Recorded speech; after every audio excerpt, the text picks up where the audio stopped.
All right. So hometown haunts, obviously you have a lovely, lovely.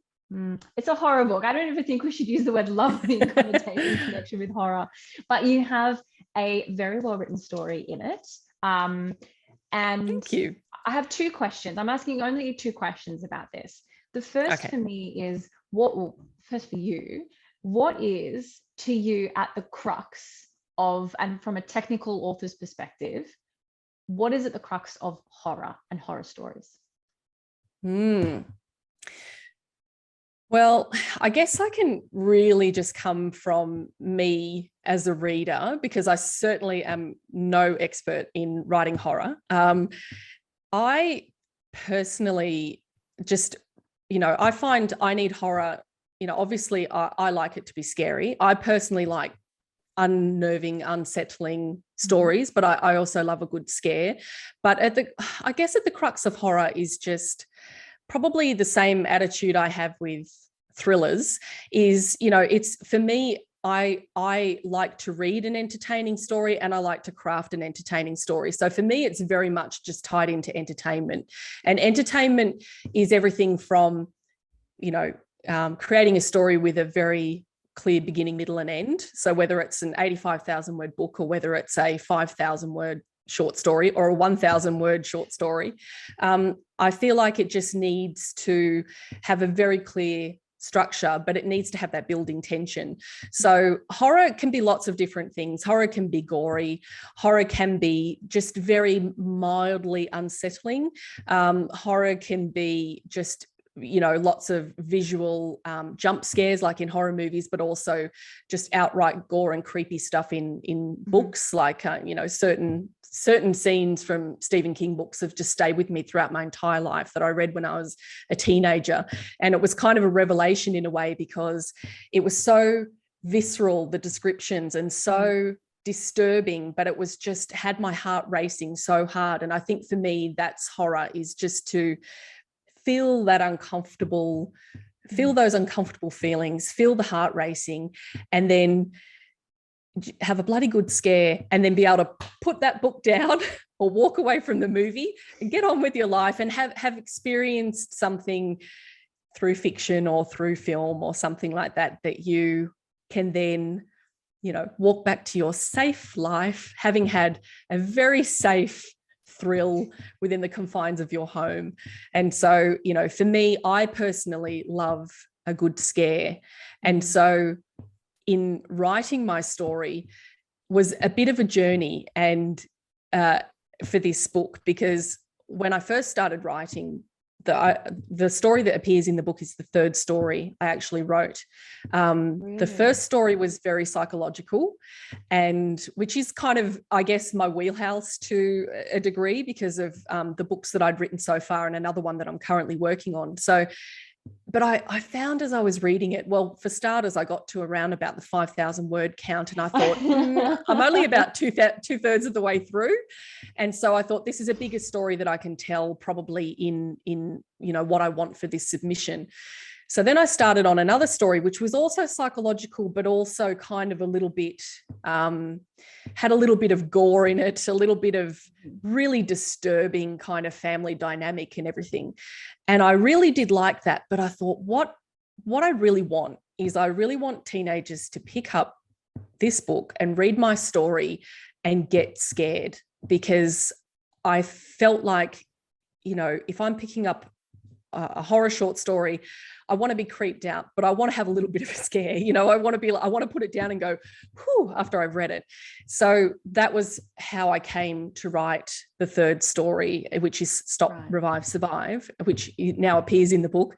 And for me, I wanted, the first two stories were very Australian settings, but this one, I wanted something, because it is a Love Oz YA anthology, I wanted something that really felt very Australian, something that was very Australian to me, which is road trips and the open highway, and that drive from Melbourne to Sydney that I've done so many times in my life, the kind of landscapes and, the things that you see along the way. And also, I won't go into too much detail, so I don't want to spoil the story beforehand, but, certain elements of things that happen on Australian highways, you know, in our past, that's become quite synonymous with Australia. And so, you know, I thought, how do I tie all these things in, but also how do I give a really good scare, you know? And so for me, it's about entertainment. I really wanted to grip someone in the beginning and build that suspense, build that sense of, this is getting uncomfortable, this is getting scary, this is bad, you know, and you know, because that's kind of the sort of thing that I love, you know, to read myself. Yeah, absolutely. And how can I say this without going into too much detail? I think that particular setting with regard to, you know, driving along the Hume, oh yeah, like that's a creepy location. You never think, I want to stay here. You're like, I want to leave here. I want to go. So my second question is more specifically about your story. So I'm going to tread delicately to avoid giving away any spoilers.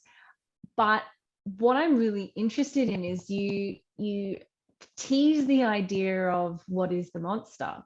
So you're looking at, you know, there's a discussion, I think, about what the you know, the monsters that we are and we can be, and the horrible things that people can do to one another. And then there's the very primordial sort of natural monster, I suppose. And I'm really interested in the fact that you didn't actually articulate it, but you presented the fact that these two things, you know, you almost presented both archetypes of monsters. And so I'm really interested if that was a deliberate thing or if that was just something that kind of happened as the story progressed. Yeah, it was definitely deliberate. I suppose, you know, that in some ways there was a third way of looking at monsters that I was doing with the short story, in just the interactions between the two young cousins, Eddie and Stu, and Stu's behavior and things like that. So it was kind of definitely, because it's really hard to talk to without spoiling, but there's certain behaviors that Stu also displays that aren't outwardly, you know, that you would think are completely monstrous, but it is in the way things sort of end up. But it's so, for me, I definitely went into it thinking about you know, folklore and you know, and creatures and dark woods and things you can't see, but also very real things like rumors and terrible things that have happened in the past, and just the unnerving idea of being out on the open road and being so isolated. And you know, in Australia it's very easy to get isolated very quickly. You know, you only have to drive a couple of hours in any direction and it's all open everywhere. And you know, for me, there's a little note in the back of the book about sort of what inspired the story. And for me it was you know, I've done a lot of driving trips up the Hume, and you know, the Australian landscape is really beautiful, but it's also in places incredibly hostile. And so for me, it was playing, that idea was playing on my mind about the hostility of the landscape, but the hostility can come in many different forms. And so it's not just about like being stuck in the outback and your car breaks down and you can die of starvation and, you know, dehydration. Not just, I mean, that's very severe, but also you can be isolated just somewhere on the Hume Highway, you know, where you could literally be near the road and something bad could happen to you. And you could hear the cars whooshing by in the background and they wouldn't even know that something was happening to you maybe 50 meters away, you know. So because no one's stopping, everyone's just on their way to somewhere else. And so for me, when I did this road trip, I did a solo road trip from Melbourne to Sydney when my dad was dying. And I'd received this phone call like, Sarah, you'd better get to Sydney quickly. And I just thought, well, I'm not even going to stuff around with trying to organize a flight. I'm just going to get in the car and drive. So it was a solo road trip. And so for me, I felt quite vulnerable because there were times I did need to stop, and I was a woman alone out there in the middle of the highway. And I didn't want to stop. I obviously made most of my stops at, service stations and things, but it really played on my mind a lot about how vulnerable I felt. Whereas I was actually doing something that was quite, like I was a forward-thinking woman. I'm getting in my car. I'm driving to Sydney by myself. I can do all these things. It's no problem. I'm not worried about it. But it was actually pulling over to an isolated rest stop worried me, and so that sort of played on my mind and became the core for this story. And then the idea of, why does that worry you, Sarah? What is it that worries you? Is it people? Is it things that you don't know? Is it the unknown? Is it just the hostile landscape? Is it what would happen if your car broke down and no one knew you were here and you had no phone reception? All those sorts of things.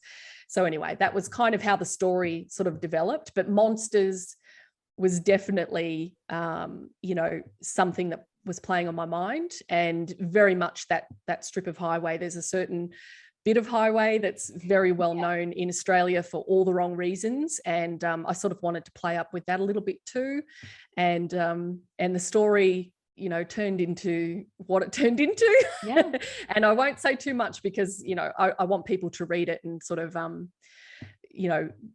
hopefully be surprised by the way the story unfolds.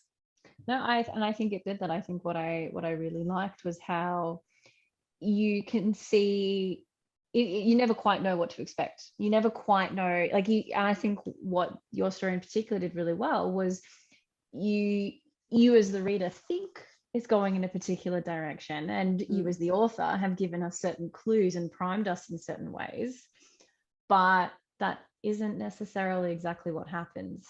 So no, it's a really great read, as are all of the stories in Hometown Haunts. So thank you very much. I'm going to cut the interview now, or the recording.